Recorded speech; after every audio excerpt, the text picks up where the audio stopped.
والذين آمنوا بالله ورسله أولئك هم الصديقون والشهداء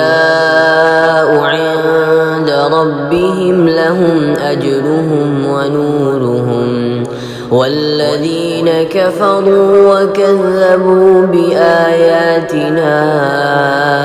أولئك أصحاب الجحيم اعلموا أنما الحياة الدنيا لعب وله وزينة وتفاخر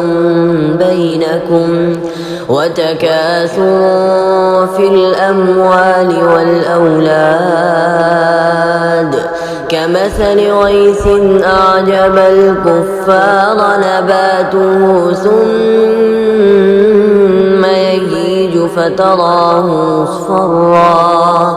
ثم يهيج فتراه مصفرا ثم يكون حطاما وفي الآخرة عذاب شديد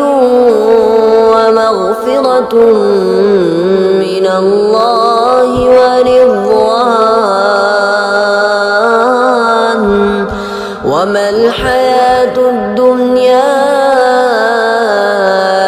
إلا متاع الغرور سابقوا إلى مغفرة من ربكم وجنة عرضها كعرض السماء